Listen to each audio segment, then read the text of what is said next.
Come on into the library.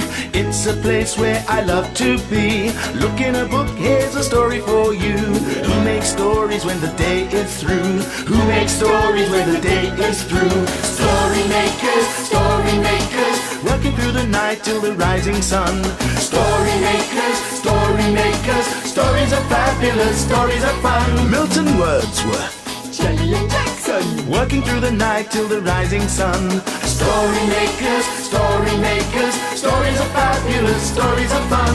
Come and be a story maker.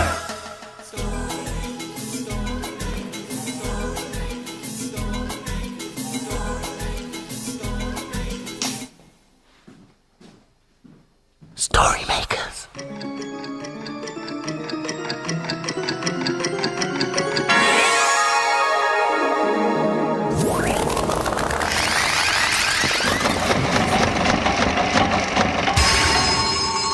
Story makers. It's midnight. Hello. has everybody gone? The sun is down, the stars are bright. Story makers come out at night. Milton Wordsworth, story maker and magical maestro, at your service. You know, I was listening today and some of the children said they were going to a fancy dress party. Oh, fancy dress. Oh, is that when people wear their fanciest clothes? No, Jackson. It's a party where you dress up as someone else. That's right. Well done, Jelly. Can we have a fancy dress party? I'm sure that could be arranged. There you are. Wow. Can you guess who they are? Well, Jelly's got a beautiful dress and a tiara. I'm a princess. What about Jackson? Well, he's got a stripy shirt and a funny hat that I recognise. Oh, it's easy. I'm a pirate. Oh, brilliant. A life on the ocean wave. Oh, must go. I've got treasure to find. Okay. Well, I've got a splendicious idea. Perhaps you'd like to hear it, Jelly. Oh, I'd love to. What say we make a dressing up story?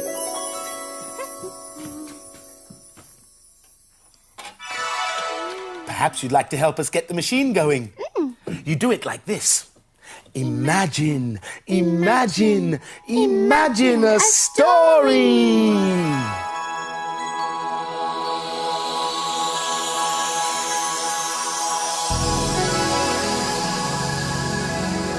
It's a playbook.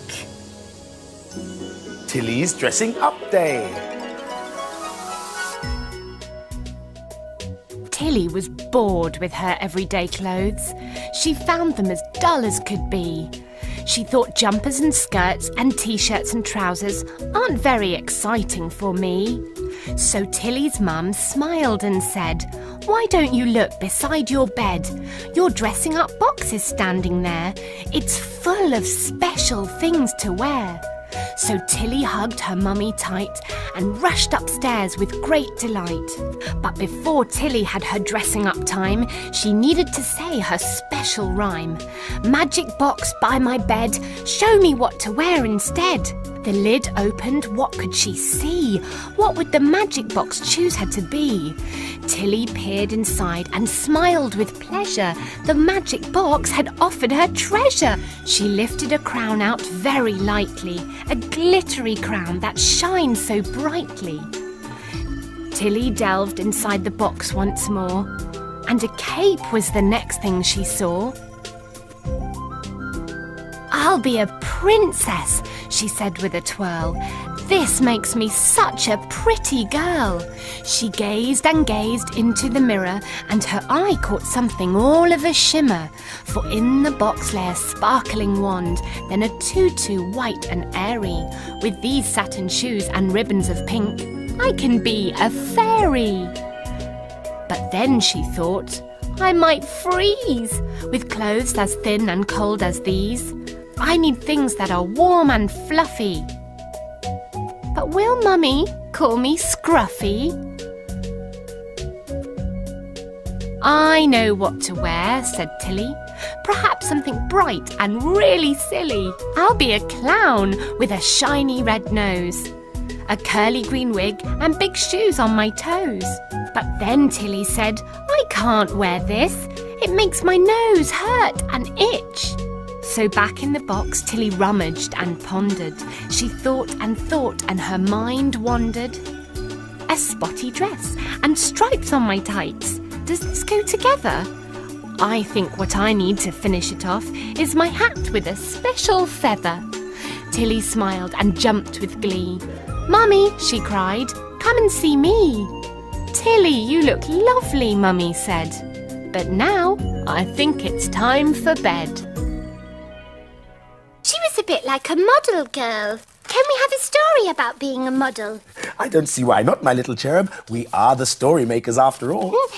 And we could use this pretty rainbow to put in the story machine to make a story about colourful clothes. Perfect. Now for the magical ingredient.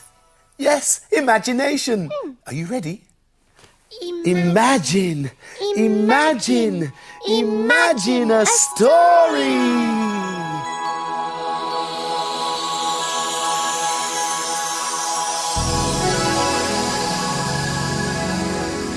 It worked! It's a blue cow story. Blue cow becomes a model. In a field not far away is a herd of cows grazing quietly. One of the cows is most unusual. Blue cow wonders about the big world beyond her field.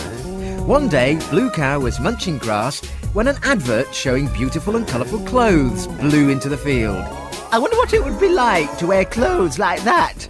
She's off again, said the other cows. So Blue cow caught the bus that stops beside her field. I'd like a return ticket to a fashion show, please. There you go, madam. Hold very tight. And they set off for a very fashionable place.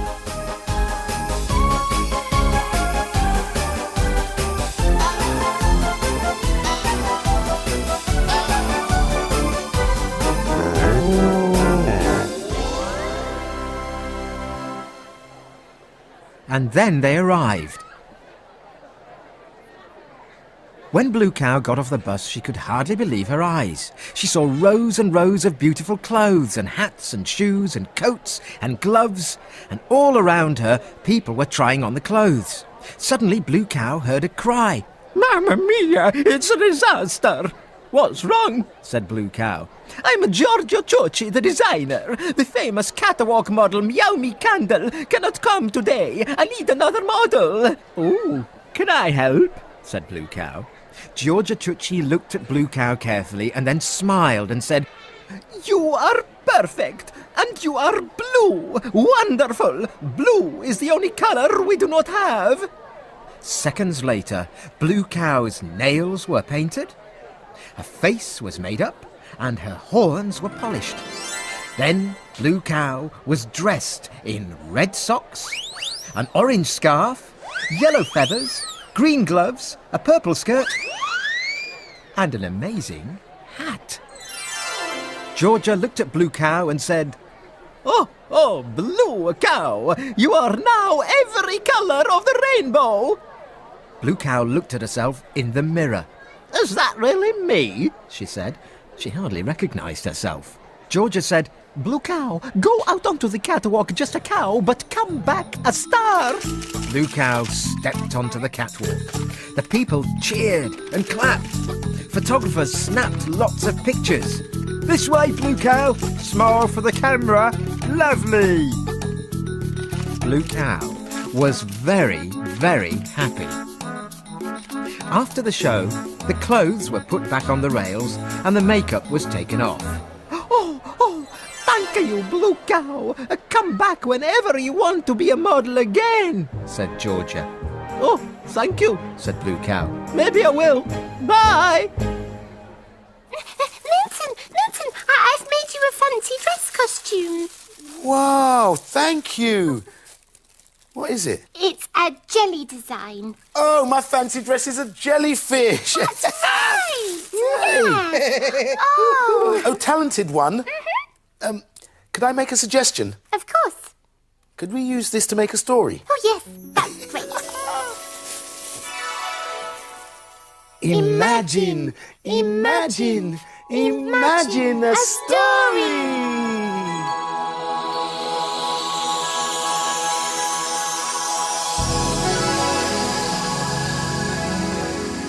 It's a Barnacle Rock story.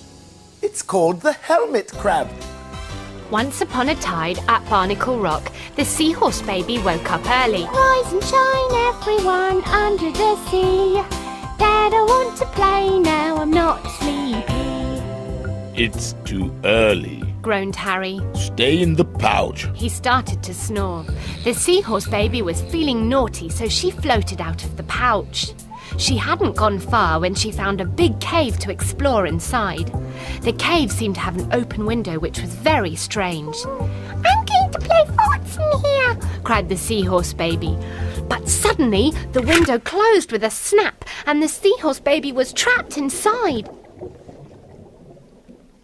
Later, Harry the seahorse woke up. Out you come, Littly. He yawned. When Littly didn't appear, he looked in the pouch. Where is she? Littly, Littly! What's up, Harry? Said Ellie, appearing from amongst the seaweed. Littly has gone. I can't find her anywhere. Cried Harry. Have you seen her, Barnacles? Asked Ellie. No, we've only just woken up. Chimed the Barnacles. Maybe Electra has seen her. No, I haven't seen her anywhere. Sparked Electra. I've just woken up too. What's that? Harry spotted the strange shiny object on the seabed. Ellie looked puzzled. Is it some sort of crab? Wait a minute. I can hear something. Said Harry. A muffled cry came from the object. It's Littly. Cried Harry. What's up? Popper Clam appeared from under the sand. It looks like Littly is trapped in the belly of a giant crab, Ellie wailed. Ha! Popper Clam guffawed. That's no crab. It's, now, let me think. It's, a helmet for one of those motorcycles. The people up top put helmets on their heads so that if they fall off their bikes, it don't hurt so much. But how do we open it? Cried Harry. My Littly's trapped in there. Well, we'll need quite a strong fish for this. Hold on a minute. Gruff! What's all that kerfuffle? Grumbled Gruff. Littly is trapped, and you're the strongest fish. We need all your help. Said Popper Clam.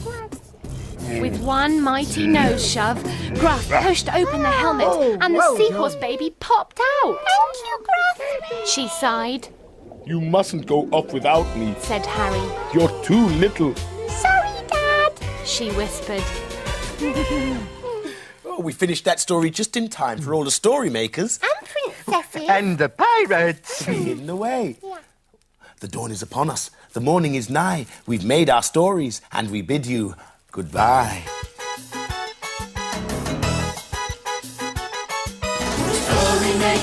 Story makers, working through the night till the rising sun. Story makers, stories are fabulous, stories are fun. Bye, story makers. See you again soon.